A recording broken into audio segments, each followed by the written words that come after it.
Sports ক্রেজির একটা episode নিয়ে আজকে চলে এসেছি। আজকে রাত্রিরে আসার কারণ যে দুটো খেলার আমরা খবর দেবো। একটা তো ইন্ডিয়া ইংল্যান্ডের টেস্ট ম্যাচের রয়েছে, আর একটা ফুটবল নিয়ে খবর রয়েছে। সম্প্রতি স্টিফেন মানালো, ভারতীয় ফুটবল দলের যিনি কোচ, তিনি পদত্যাগ করায় ইন্ডিয়ান ফুটবল অ্যাসোসিয়েশন কোচের জন্য ভারতীয় ফুটবলের যে কোচিং পজিশন, কোচ সেই জায়গাটা খালি ছিল, তার জন্য তারা নমিনেশন চেয়েছিল, তারা বিজ্ঞপ্তি জারি করেছিল। এবং সেই বিজ্ঞপ্তির পরিপ্রেক্ষিতে 170 জন কোচ, মানে ভারতীয় কোচ এবং দেশি বিদেশি কোচ মিলিয়ে 170 জন কোচ তারা কিন্তু অ্যাপ্লাই করেছিল। তারা তাদের নমিনেশন জমা দিয়েছিল, অ্যাপ্লাই করেছিল। আজ আমাদের যে টেকনিক্যাল কমিটি, সেই 170 জন থেকে তারা 3জনকে সিলেক্ট করেছে। সেই 3জনের নাম তারা অল ইন্ডিয়া ফুটবল ফেডারেশনের কাছে পাঠিয়েছে। এই 3জনের থেকে একজনকে কিন্তু সিলেক্ট করা হবে। এখন কে এই 3জন? তাতে ভারতীয় হিসাবে রয়েছে খালিদ জামিল রয়েছে, স্টিফেন কনস্টান্টাইন রয়েছে, দ্বিতীয় নাম স্টিফেন কনস্টান্টাইন, যিনি ভারতীয় ফুটবলে অত্যন্ত পরিচিত নাম, এবং তৃতীয় একজন স্লোভানিয়ান নাম স্টিফেন তারকোভিচ। ইনিও স্টিফেন, বাট ইনি তারকোভিচ। ইনি এর আগে ভারতীয় ফুটবলের কোচিং করায়নি কোনোদিনও, কিরগিজস্তানের কোচ ছিল। এখন এই নাম তিনটে দেখে কিন্তু খুব পরিষ্কার যে ভারতীয় ফুটবল দল এমন একজন কোচকে অ্যাপয়েন্ট করতে চাইছে, তিনি একটু লো প্রোফাইল বা লো বাজেট। মানে আমি সেই জন্য বলছি, কারণ একটা কোচকে যখন আমি অ্যাপয়েন্ট করব, আমার তো বাজেটটাও দেখতে হবে, এবং ভারতীয় ফুটবল এখন যে জায়গায় যাচ্ছে সেখানে খুব হাই প্রোফাইল একজনকে আনার মতো তাদের মানে সেই ইকোনমিক্যাল যে সাউন্ড সেটা তারা নয়। ফলে এমন একজনকে তারা কোচ করতে চাইছেন, সে ভারতীয় হতে পারে বা ভারতীয় ফুটবলে সাথে পরিচিত হতে পারে, অর্থাৎ খুব বেশি কিছু এক্সপেন্ড তার পেছনে কিন্তু করতে হবে না। এরকমই একজনকে ভারতীয় দল কোচ করতে চাইছে। এবং যে 3টে নাম পাঠানো হয়েছে, আমি প্রথমে আসি খালিদ জামিলের প্রসঙ্গে। খালিদ জামিল দীর্ঘদিন ভারতীয় ফুটবলে কোচিং করাচ্ছেন। তুমি যদি বলো যে ভারতীয় ফুটবলের ইন্ডিয়ান কোচেদের মধ্যে one of the successful coach, আইএসএলে কোচিং করিয়েছে, জামশেদপুরকে এবার প্লে অফে নিয়ে গেছে, সুপার কাপে ফাইনালে তুলেছে জামশেদপুরকে। তো একটা মানে ভারতীয় কোচিং এরিয়ায় দীর্ঘদিন রয়েছে এবং সাকসেসফুলি খালিদ জামিল কোচিংটা করিয়ে যাচ্ছে।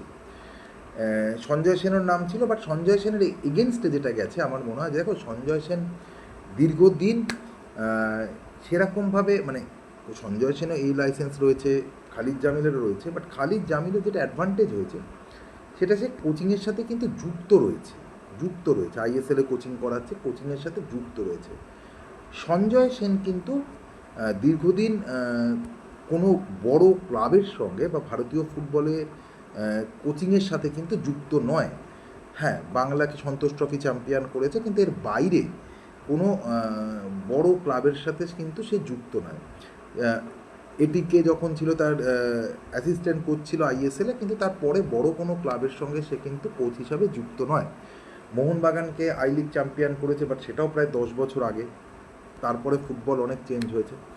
এখন যুক্ত নয় বলে কি সঞ্জয় সেন কোচিং করাতে পারতো না? নিশ্চয়ই নয়। আন্তর্জাতিক ফুটবল বলো বা বর্তমানের ফুটবল নিয়ে সঞ্জয় সেনের যথেষ্ট ধারণা রয়েছে, এই লাইসেন্স কোচ। বাট সঞ্জয় সেনের এগেনস্টে যেটা গেছে, যে কোথাও গিয়ে মনে করা হচ্ছে যেহেতু তিনি ভারতীয় ফুটবলের কোচিংয়ের সাথে দীর্ঘদিন যুক্ত নয়, এবং খালিদ জামিল যেহেতু যুক্ত, মানে সাকসেস খালিদ জামিল দিচ্ছে, অর্থাৎ সঞ্জয় সেনের সন্তোষ ট্রফিটাকে কোনো ম্যাটার করে না। সেখানে দাঁড়িয়ে খালিদ জামিল যেহেতু তিনি সাকসেস দিচ্ছে, এবং খালিদ জামিল নিজেও ভারতীয় কোচ হতে আগ্রহী রয়েছে, সেই জন্যে খালিদ জামিলের নামটা বিবেচনায় রয়েছে। এবং সহজ কথা, খালিদ জামিলকে কোচ করলে বেশি টাকা পয়সাও কিন্তু দিতে হবে না, সুতরাং খালিদ জামিলকে কোচ করা হোক। মানে খালিদ জামিল এই মুহূর্তে আমার মনে হয় এগিয়ে রয়েছে। দ্বিতীয় নাম স্টিফেন কনস্টান্টাইন এর আগে ভারতীয় ফুটবলে দীর্ঘদিন কোচিং করিয়েছে, এবং যদি তুমি বলো যে ভারতীয় ফুটবলের যে গোল্ডেন এরার, সেই গোল্ডেন এরারটা স্টিফেন কনস্টান্টাইনের আমলেই এসছে।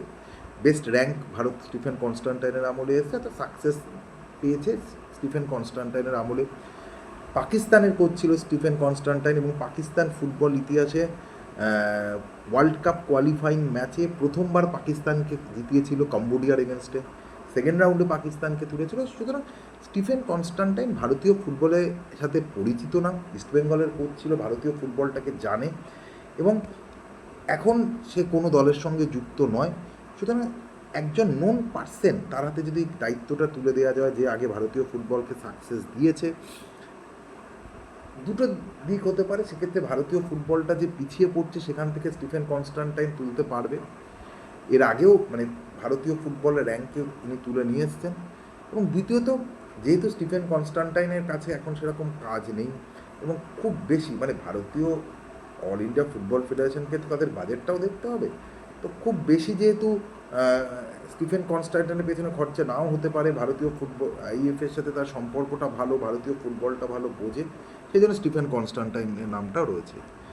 আর একজন যিনি রয়েছেন ইনি নতুন একজন নাম, যিনি এর আগে ভারতীয় কোনো ক্লাবে বা ভারতীয় দলের সঙ্গে যুক্ত হননি, তার নাম স্টিফেন তারকোভিচ। ইনিও তারকোভিচ কাজাকিস্তানের কোচ ছিল এর আগে, বিভিন্ন ক্লাবে কোচিং করিয়েছে। কোচিং রেকর্ড যে খুব ভালো তা নয়, আমি দেখছিলাম মানে coaching winning as a coach তার জয়ের পার্সেন্টেজ যদি আমি দেখি বিভিন্ন দেশে বা ক্লাবের মাত্র 30%। কাজাকিস্তানের হয়ে খুব বেশি কোচিং করায়নি, তাকে পরবর্তীকালে কাজাকিস্তানের কোচ থেকে ছড়িয়ে দেওয়া হয়। তার আমলে কাজাকিস্তান খুব একটা ভালো খেলতে পারেনি। স্লোভানিয়া দলের এক সময় খুব অল্প সময়ের জন্য একটা কোচ ছিল, সুতরাং কোচিংয়ের অভিজ্ঞতা রয়েছে, এশিয়ার বিভিন্ন ক্লাবে কোচিং করিয়েছে, অভিজ্ঞতা রয়েছে। হাই প্রোফাইল টিমের সাথে কখনোই সেরকমভাবে যুক্ত হয়নি, বাট কোচিংয়ের অভিজ্ঞতা রয়েছে। এই তিনটে নাম খালিদ জামিল, স্টিফেন কনস্টান্টাইন ও তারকোভিচ, তাদের মধ্যে বেসিক্যালি আমার মনে হয় লড়াইটা হবে স্টিফেন কনস্টান্টাইন এবং খালিদ জামিলের মধ্যে। যেহেতু দুজনেই ভারতীয় ফুটবলের সাথে যুক্ত, ভারতীয় ফুটবলটাকে তারা ভালোভাবে জানে এবং কোথাও গিয়ে আমার মনে হচ্ছে খালিদ জামিল কোথাও এগিয়ে থাকতে পারে। তার একটা কারণ আমার মনে হয় সেটা হচ্ছে একটা বাজেটের প্রশ্ন রয়েছে এবং দ্বিতীয়ত কোথাও গিয়ে অল ইন্ডিয়া ফুটবল ফেডারেশনে মনে হচ্ছে এটা ভারতীয় কোচকে কিন্তু দায়িত্ব দেওয়া যেতে পারে। আমরা প্রচুর বিদেশি কোচ এনেছি, কিন্তু সেই বিদেশি কোচ এনে আমাদের সেরকম কোনো সাকসেস আসেনি। সুতরাং একবার একটা ভারতীয় কোচকে কিন্তু দায়িত্ব দেওয়া যেতে পারে এবং যেই কোচ হয়ে আসুক তার পক্ষে একটা বড় চ্যালেঞ্জ, কারণ এশিয়া কাপের কোয়ালিফাইং হচ্ছে, ভারতের অক্টোবরে খেলা। এই মুহূর্তে ভারত তাদের গ্রুপে একদম তৃতীয় দল হিসাবে রয়েছে, মানে খুব খারাপ অবস্থায় রয়েছে। সুতরাং যেই কোচ হিসাবে আসুক তার কাছে কিন্তু বেশি সময় সেরকম থাকবে না। সুতরাং এমন কারোকে কোচ করা উচিত যিনি যে ভারতীয় ফুটবল, ভারতীয় ফুটবলার এদেরকে ভালোভাবে জানে। সেটা স্টিফেন কনস্ট্যান্ট হতে পারে বা খালিদ জামিল হতে পারে। এই দুজনের মধ্যে একজনকে কোচ কিন্তু করা হবে। এবং যেহেতু খালিদ জামিল জামশেদপুরের সাথে যুক্ত রয়েছে, বাট খালিদ জামিল যেহেতু নিজে আগ্রহ প্রকাশ করেছে, সুতরাং আমার মনে হয় যে খালিদ জামিল যদি কোচ হয় হতে তাই সেক্ষেত্রে জামশেদপুরের সাথে তার যে কন্ট্রাক্ট সেটা নিয়ে কোনো অসুবিধা হবে না। যদি একান্তই অসুবিধা, সেক্ষেত্রে বেস্ট অপশান হবে স্টিফেন কনস্ট্যান্টাইন। তো এটা হচ্ছে আজকের আমাদের ফুটবলের আপডেট। ক্রিকেটের একটা আপডেট আমি দিয়ে দিই, সেটা হচ্ছে ইন্ডিয়া ইংল্যান্ডের 4th টেস্ট ম্যানচেস্টার বা ওল্ড ট্রাফোর্ডে শুরু হয়ে গেছে। আজ প্রথম দিনের শেষে ইন্ডিয়া 264 ফর 4, ইন্ডিয়া 264, 4 উইকেটে। তার আগে ইন্ডিয়া টিমটা আমি বলি, ইন্ডিয়া টিমে আজকে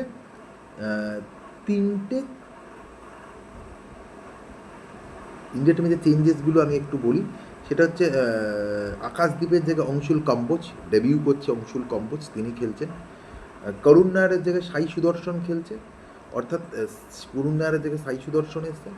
সিরাজ, বুমরা এবং নীতিশ রেড্ডির জায়গায় কিন্তু শার্দুল ঠাকুর এসছে। নীতিশ রেড্ডির জায়গায় শার্দুল ঠাকুর, এই তিনটে পরিবর্তন। নীতিশ রেড্ডি যেহেতু অলরাউন্ডার ছিল তার জায়গায় শার্দুল ঠাকুর, আকাশদ্বীপ যেহেতু ইনজোর্ড হয়েছে তার জায়গায় অংশুল কম্বোজ ডেবিউ করছে এবং করুণ নায়ার তাকে না খেলি তাকে ড্রপ করে সাই সুদর্শন, এই তিনটে চেঞ্জেস হয়েছে। ইংল্যান্ড দলে একটা চেঞ্জেস হয়েছে, বাসির যিনি চোট পেয়েছে, ইনজোর্ড হয়েছে ফিঙ্গারে, তার জায়গায় ডসন দলে এসছে। দীর্ঘ প্রায় 8 বছর বাদে ডসন দলে এলো। তো ইংল্যান্ড দলে একটা চেঞ্জেস হয়েছে। একটা মেঘলা ওয়েদার ছিল, যেটা ইংল্যান্ডের কন্ডিশান ছিল ক্লাউডি ওয়েদার। ইংল্যান্ড টসে জিতে ইন্ডিয়াকে ব্যাট করতে পাঠিয়েছিল এবং যে উদ্দেশ্যটা ইংল্যান্ড ব্যাট করতে ইন্ডিয়াকে পাঠিয়েছিল, যে মেঘলা আবহাওয়া খুব দ্রুত ইন্ডিয়ার উইকেট নেবে, সেটা কিন্তু ইংল্যান্ড করতে পারেনি। এবং credit goes to Lokesh Rahul ও যশস্বী জয়সওয়াল। ওরকম একটা ক্লাউডি ওয়েদারে যেখানে বল কিন্তু সুইং করছে, মুভমেন্ট করছে, মানে ইংল্যান্ডের উইকেট কিপার স্মিথকে আমি অনেক সময় দেখছিলাম যে স্লিপে গিয়ে ক্যাচ নিচ্ছে, এতটা মুভমেন্ট। সেখানে কিন্তু they have batted brilliantly bat করেছে লোকেশ রাহুল ও যশস্বী জয়সওয়াল। ইনিশিয়ালি ইন্ডিয়াকে কোনো উইকেট খোয়াতে তারা দেয়নি এবং লাঞ্চে ইন্ডিয়ার 90-র ওপর 90 উইদাউট লস এই অবস্থায় লাঞ্চে যায়। ওরম একটা কন্ডিশান যেখানে বল সুইং করছে, মুভ করছে, সেখানে 90 বিনা উইকেট, মানে তুমি একদম ডমিনেট করছো, আপার হ্যান্ডে চলে গেছো। এবং ডেফিনেটলি ইংল্যান্ডের পক্ষে এটা খুব ডিসঅ্যাপয়েন্টেড, কারণ ইংল্যান্ড যে কন্ডিশানটা এক্সপেক্ট করেছিল সেখানে দাঁড়িয়ে যে জন্য তারা টসে জিতে ফিল্ডিং নিয়েছিল সেটা তাদের বোলাররা কিন্তু এক্সপ্লয়েট করতে পারেনি। আফটার লাঞ্চ কিন্তু ইংল্যান্ড কাম ব্যাক করে, তারা প্রথমে লোকেশ রাহুলকে 48 রানে আউট করে দেয় ক্রেস। সাই সুদর্শন কিন্তু আজকে খুব ভালো ব্যাট করে এবং সাই সুদর্শন ও যশস্বী জয়সওয়াল এরপর ব্যাট করতে নামে। যশস্বী জয়সওয়াল 50 রান করে আউট হয়, 58 রান করে ডসনের বলে আউট হয়। শুভমান গিল বেশি রান করতে পারেনি, 12 রান করে বেন স্টোকসের বলে আউট হন। Rishabh Pant little bit unfortunate, 37 run করে তিনি রিটায়ার্ড হন, আবার তার সে ফিঙ্গারে একটা চোট আসে। তো এইগুলো কিন্তু হলো এবং সাই সুদর্শন লুকিং গুড, বাট সেও কিন্তু আউট হয়ে যান 50 রান করার পর। এই মুহূর্তে ব্যাট করছে 19 রানে রবীন্দ্র জাদেজা এবং 19 রানে শার্দুল ঠাকুর। তো প্রথম দিনের শেষে খেলাটা কী জায়গায় দাঁড়িয়ে? প্রথম দিনের শেষে 83 ওভার খেলা হয়েছে, ইন্ডিয়ার 264 তুমি যদি দেখো যে ইন্ডিয়া যেভাবে শুরু করেছিল তাতে এই যে দিনের শেষে 4টে উইকেট ইন্ডিয়ার পড়ে গেছে, সেই জায়গায় যদি 2টো উইকেট বা 3টে উইকেট থাকতো তাহলে কিন্তু আমি বলতাম ইন্ডিয়া খুব ভালো জায়গায় রয়েছে। প্রবলেমটা এখানে যে শার্দুল ঠাকুর এবং রবীন্দ্র জাদেজা ব্যাট করছে। ইংল্যান্ড নতুন বলটা নেবে আজ, মানে যেহেতু ব্যাড লাইটের জন্য ইংল্যান্ড নতুন বল নেয়নি, লাস্টে স্পিনারদের দিয়ে বল করাচ্ছিল। কাল ইংল্যান্ড নতুন বলটা নেবে। তোমার ব্যাট করছে রবীন্দ্র জাদেজা এবং শার্দুল ঠাকুর, এরপরে আছে ওয়াশিংটন সুন্দর। ঋষভ পান্ত কি ব্যাট করতে পারবে আমরা জানি না, তার আঙুলে চোট হয়েছে। সুতরাং যখনই ইংল্যান্ড নতুন বলটা নেবে সেখানে শার্দুল ঠাকুর কতটা সাস্টেন করবে, ওয়াশিংটন সুন্দর কতটা সাস্টেন করবে, এই প্রশ্নগুলো কিন্তু থাকবে। এরপর তো তোমার লোয়ার অর্ডারে কম্বোজ এরা চলে আসছে। সুতরাং এই জায়গায় দাঁড়িয়ে আমার মনে হয় যে ইংল্যান্ড এবং ইন্ডিয়ার, আমি ঋষভ পান্তের কন্ডিশন জানি না, সেটা কালকে জানা যাবে। যদি ঋষভ পান্ত ব্যাট করতে পারে তো ভালো, এবং এই আঙুল ইনজুরি নিয়ে তিনি কতটা কি কন্ট্রিবিউট করবে সেটা একটা প্রশ্ন। না করতে পারলে ইংল্যান্ড যদি নতুন বলটা নেয় সেক্ষেত্রে কিন্তু একটা প্রেশার ইন্ডিয়ার ওপর তৈরি হবে, কারণ শার্দুল, ওয়াশিংটন এরা আখেরে অলরাউন্ডার, এবং যেভাবে বল মুভ করেছে আজ সকালে, মানে যেভাবে লোকেশ রাহুল যশস্বী সারভাইভ করেছে সেইভাবে শার্দুল বা ওয়াশিংটন সারভাইভ নাও করতে পারে। সেক্ষেত্রে ইন্ডিয়া 350-র মধ্যে বা 370-এর মধ্যে অল আউট হয়ে যেতে পারে যদি নতুন বলটা ইন্ডিয়া সারভাইভ না করতে পারে সেক্ষেত্রে, এবং যদি ঋষভ পান্ত ব্যাট না করতে পারে। এখন করলেও ঋষভ কতটা কী করবে তা না। সুতরাং এই জায়গায় দাঁড়িয়ে আমি বলবো যে ইংল্যান্ড স্লাইটলি কিছুটা অ্যাডভান্টেজ পেয়েছে ইন্ডিয়াকে, এবং ইন্ডিয়ার পক্ষে কিছুটা ডিসঅ্যাপয়েন্টেড। লোকেশ রাহুল সেট হয়ে আউট হয়ে গেছে, যশস্বী জয়সওয়াল সেট হয়ে আউট হয়ে গেছে। সাই সুদর্শন আজ 3 নম্বরে আউটস্ট্যান্ডিং ব্যাট করছিল, যেভাবে টেকনিক্যালি খেলছিল, কিন্তু আনফর্চুনেট 50 করে সে আউট হয়ে গেল। ওই জায়গায় দাঁড়িয়ে আরেকটু বড় রান করতো। সুতরাং সেট হয়ে ইন্ডিয়ান ব্যাটসম্যানরা কিন্তু আউট হয়ে গেছে। কাল যেটা ইংল্যান্ড চাইবে যে নতুন বল নিতে, এবং যেহেতু শার্দুল ঠাকুর, ওয়াশিংটন সুন্দর এরা টিপিক্যালি ব্যাটসম্যান নয়, এরা অলরাউন্ডার, এরা ব্যাট করতে পারে, কিন্তু যেহেতু ইংল্যান্ড নতুন বল নেবে এবং এরপর তো আমাদের লোয়ার অর্ডার রয়েছে, আমি ঋষভ পান্তকে বাদ রেখেই বলছি, যদি ঋষভ পান্ত ব্যাট করে তো ওয়েল, করলেও কতটা কি ইংল্যান্ড কিন্তু চাইতে পারে যে ইন্ডিয়াকে 350-370 রানের মধ্যে আউট করে দিতে। তারপর ইংল্যান্ড ব্যাট করবে, তারা কত কী করবে বা আমাদের বোলাররা কী করবে সেটা পরের কথা। সুতরাং এই স্টেজে দাঁড়িয়ে 264 ফর 4 অ্যাজ পার ঋষভ পান্তের ইঞ্জুরি, ইংল্যান্ড কিছুটা একটা ভালো সিচুয়েশান তৈরি করতে পেরেছে তাদের জন্য। ইন্ডিয়ার পক্ষে বেস্ট যেটা হবে যে কাল যখন ইংল্যান্ড নতুন বলটা নেবে সেটাকে সারভাইভ করা, করে রানটাকে 400-র কাছাকাছি নিয়ে যাওয়া, এবং তারপর তাদের বোলিং অ্যাটাক দিয়ে ইংল্যান্ডকে প্রেশারাইজ করা। তো এই যে ফার্স্টে কালকে ইংল্যান্ড নতুন বল নেওয়ার পর ইন্ডিয়া কেমনভাবে অ্যাপ্রোচ নেয়, কেমন ব্যাট করে, সেটা কিন্তু একটা এই ম্যাচের দিকে একটা টার্নিং পয়েন্ট হবে বলা যেতে পারে। তো আজকে এই পর্যন্ত স্পোর্টস ক্রেজি। নমস্কার, ধন্যবাদ।